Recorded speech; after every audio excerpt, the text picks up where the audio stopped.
ज्ञान के मार्ग में पीछा नहीं रहना चाहते तो जुड़े हमारे चैनल प्राचीन ज्ञान के साथ और पाइए अच्छे अच्छे ज्ञानवर्धक जानकारियां।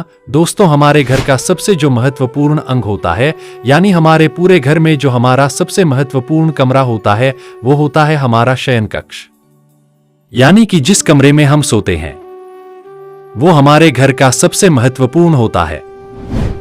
हमारे वेद शास्त्रों में शयन कक्ष के बारे में पूर्ण विस्तार से बताया गया है कि शयन कक्ष में कौन सी चीज रखनी चाहिए और कौन सी चीज नहीं रखनी चाहिए। कई बार अज्ञानतावश हम अपने शयन कक्ष में कुछ ऐसी चीज रख लेते हैं जिससे कि उसमें चारों तरफ की नकारात्मकता का वास हो जाता है, जिसके कारण घर में परेशानियां बढ़ जाती हैं और लगातार ही नकारात्मक वातावरण बना रहता है। कुछ ऐसी वस्तुएं हैं जिन्हें भूलकर भी आपको कभी भी अपने शयन कक्ष में नहीं रखना चाहिए। यदि आप चाहते हैं कि आपके घर में से नकारात्मक ऊर्जा हमेशा हमेशा के लिए दूर हो जाए और आपके घर में सकारात्मक ऊर्जा का वास हो, तो आज जो हम आपको कुछ चीज बताने जा रहे हैं, उनमें से यदि आपने एक चीज को भी अपने तकिए के नीचे रख लिया तो आपकी चारों तरफ सकारात्मक वातावरण हो जाएगा और उसके बाद आपको कामयाब होने से कोई भी नहीं रोक सकता। इसलिए दोस्तों, ध्यान दीजिएगा, यदि आप चाहते हैं कि आपके जीवन में आपको सुख, समृद्धि, स्वास्थ्य और ऐश्वर्य की प्राप्ति हो, विशेष तौर से महिलाएं, आपको अपने तकिए के नीचे एक चीज जरूर रखनी चाहिए जिससे कि माता लक्ष्मी की कृपा आप पर सदैव बनी रहे। वेद पुराण में कहा जाता है कि यदि सोते समय आप कुछ गलतियां करते हैं तो दरिद्रता कभी भी आपका पीछा नहीं छोड़ेगी।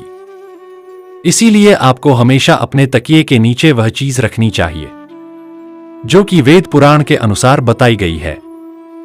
तकिए को बिल्कुल भी मामूली चीज समझने की गलती ना करें, क्योंकि अमीर हो या गरीब हो, हर किसी को सोने के लिए तकिया की आवश्यकता होती है।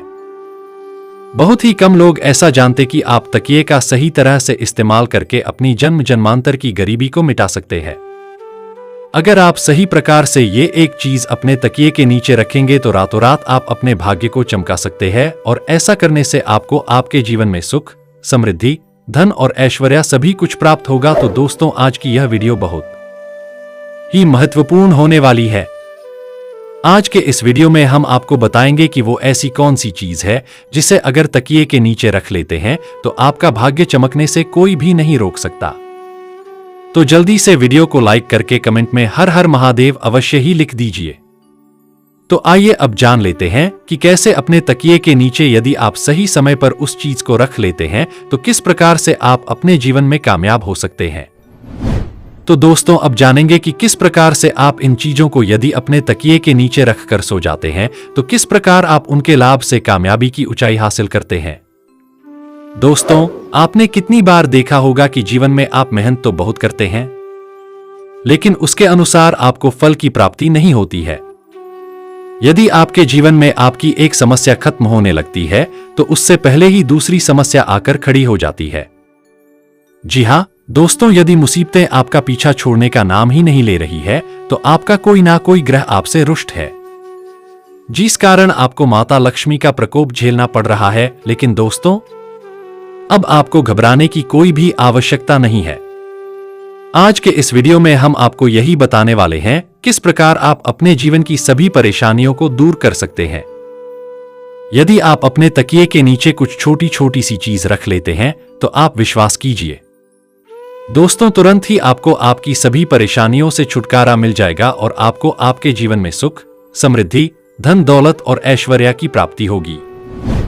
अब दोस्तों, आप बहुत ही ध्यान से सुनिएगा। दोस्तों, यदि आप चाहते हैं कि आपकी उन्नति हो तो आप अपने तकिए के नीचे मोर पंख रखकर जरूर सोइएगा। आपने अक्सर देखा होगा कि कुछ माता पिता अपने बच्चों की किताबें में मोर पंख रख देते हैं जिससे कि उनके बच्चे का मन पढ़ाई में लग जाए। लेकिन शायद आप लोग यह बात नहीं जानते होंगे कि यदि आप मोर पंख को अपने तकिए के नीचे रखकर सो जाते हैं तो इससे आपकी कुंडली में लगी हुई सारे दोष धीरे धीरे समाप्त होने लगते हैं।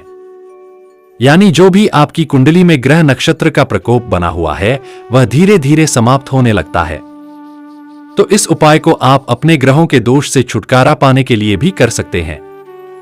इसलिए आप अवश्य ही अपने तकिया के नीचे मोर पंख को रखकर लाभ उठाएं और खुद भगवान कृष्ण का आशीर्वाद मोर पंख को होता है।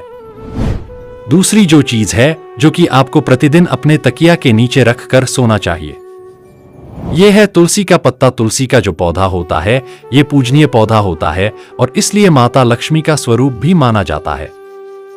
पर ऐसा कहा जाता है कि तुलसी के प्रत्येक पत्ते में भगवान विष्णु जी का वास होता है, तो ऐसे में यदि आप तुलसी के पत्ते को अपने तकिए के नीचे रख कर सोते हैं तो आपके जीवन से नकारात्मक शक्तियां हमेशा के लिए समाप्त हो जाएगी। आप ध्यान रखिएगा कि रात के समय आपने जो तुलसी का पत्ता अपने तकिए के नीचे रखा है उस पत्ते को सुबह उठकर आपको खा लेना है।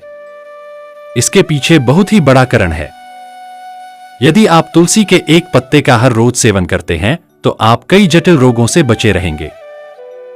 बस इस उपाय को करते समय आपको एक बात का ध्यान रखना है कि कभी भी तुलसी के पत्ते को रात्रि में ना तोड़े, हमेशा दिन में तोड़े और पहले तुलसी के पौधे को हाथ जोड़कर प्रणाम करें, उसके पश्चात ही पत्ते को तोड़े और रविवार के दिन तुलसी का पत्ता कभी नहीं तोड़ना चाहिए। इसलिए रविवार के दिन आप इस उपाय को मत कीजिएगा। रविवार के दिन को छोड़कर बाकी के दिन आप ये उपाय करिए। दोस्तों, यदि आप चाहते हैं कि आपके जीवन में धन आने के सभी रास्ते खुल जाए, आप चाहते हैं कि हमेशा धन आपके पास खींचा चला आए और जब धन आपके पास आए तो वह कभी भी व्यर्थ के खर्चों में ना जाए, यानी कि हमेशा आपके धन में वृद्धि होती रहे, तो इसके लिए आपको क्या करना है? आपको प्रतिदिन अपने तकिए के नीचे ₹1 के सिक्के को रखकर सोना है और अगले दिन उठकर आपको ये ₹1 का सिक्का किसी भी गरीब व्यक्ति को दान कर देना है। यदि आपके केवल ₹1 के सिक्के को प्रतिदिन किसी गरीब को दान करते हैं तो आपके जीवन में जितनी भी धन संबंधी समस्या थी वो सभी के सभी समाप्त हो जाती है। दोस्तों, ये बहुत ही अद्भुत उपाय है। अधिकतर व्यापारी इस उपाय को करते हैं जिससे कि उनके पास कभी भी धन की कमी नहीं होती। तो यदि आप धन संबंधी किसी आर्थिक समस्या से जूझ रहे हैं तो आप यह उपाय जरूर कीजिएगा और इस उपाय को करने के पश्चात आप स्वयं देखेंगे कि आपके जीवन से जितनी भी धन संबंधी समस्याएं थी वो अचानक ही खत्म हो जाएगी। दोस्तों, यदि आप चाहते हैं कि आपका भाग्य चमकते ही जाए तो आप किसी भी धार्मिक वस्तु को अपने तकिया के नीचे रखकर जरूर सोएं। यदि आप किसी भी धार्मिक वस्तु को अपने तकिए के नीचे रखकर सोते हैं तो आप विश्वास कीजिए दोस्तों, आपके भाग्य को पलटने में बिल्कुल भी ज्यादा समय नहीं लगेगा। देखिए दोस्तों, कितनी बार क्या होता है कि आपका भाग्य आपका साथ नहीं देता है। आप परिश्रम किया जा रहे हैं लेकिन उसके अनुसार आपको फल नहीं मिलता है। तो ऐसे में यदि किसी धार्मिक वस्तु को आप अपने तकिए के नीचे रखकर सोते हैं तो आपको आपकी मेहनत का फल अवश्य ही मिलेगा। और धार्मिक वस्तुओं में जैसे आप माता लक्ष्मी के चिन्ह रख सकते हैं, कोई भी ओम का चिन्ह रख सकते हैं, इस प्रकार की वस्तुएं आप अपने तकिए के नीचे रखकर सो सकते हैं, तो इससे सभी रुकावटें समाप्त हो जाती हैं। तो आप इस उपाय को जरूर करें। यदि आप बहुत ज्यादा परेशानी में फंसे हुए हैं, बहुत ज्यादा तनाव में फंसे हुए हैं, आपको यदि कुछ भी समझ में नहीं आ रहा, क्या करूं क्या ना करूं, तो ऐसी स्थिति में आप अपने तकिए के नीचे एक चाबी रखकर सोए। तो यदि प्रतिदिन आप अपने तकिए के नीचे एक लोहे की चाबी रखकर सोते हैं तो यह बहुत ही शुभ माना गया है। ऐसा करने से आप अपने जीवन में जिस भी प्रकार के तनाव से जूझ रहे हैं, जिन भी परेशानियों से जूझ रहे हैं, आप उन सभी परेशानियां से निकलकर बाहर आ जाएंगे। और यदि आपकी कुंडली में गुरु दोष है, आप गुरु दोष के प्रकोप से परेशान है, तो ऐसे में एक गांठ हल्दी की रखकर सोएं। इस उपाय को करने से आपकी कुंडली में जो भी गुरु दोष है, जो भी बृहस्पति दोष है, वह तुरंत ही समाप्त हो जाएगा। अब ये एक उपाय व्यापारी वर्ग के लिए, यदि आप किसी भी प्रकार का व्यवसाय आरंभ करने के बारे में सोच रहे हैं और आप चाहते हैं कि आप जो भी व्यवसाय आरंभ करें उसमें आपको कामयाबी मिले, तो आपको क्या करना होगा? आप 21 दिन लहसुन की एक कली अपने तकिए के नीचे रख कर सोए। यदि आपने ये 21 दिन का उपाय कर लिया तो आपके जीवन में जितनी भी नकारात्मक शक्तियां हैं वो हमेशा हमेशा के लिए आपसे दूर हो जाएगी और आप जो भी कार्य करेंगे उस कार्य में आपको कामयाबी मिलेंगे। और धन संबंधी जितनी भी परेशानियां आपके जीवन में आ रही थी, उन सभी परेशानियों से आपको हमेशा हमेशा के लिए छुट्टी मिल जाएगी। यह बहुत ही अचूक उपाय है, जरूर कीजिएगा। तो दोस्तों, ये थे आज की छोटी सी जानकारी। यह जानकारी कैसा लगा आप हमें कमेंट में जरूर बताएं। और हाँ, कमेंट में अपना नाम और राशि जरूर लिखना ताकि आने वाले समय में आपको आपके राशि के अनुसार हम उपाय और सुझाव बता सके। वीडियो को आगे शेयर करना न भूले। आपके एक छोटे से प्रयास किसी की जीवन में खुशहाली ला सकता है। जय श्री राम। धन्यवाद।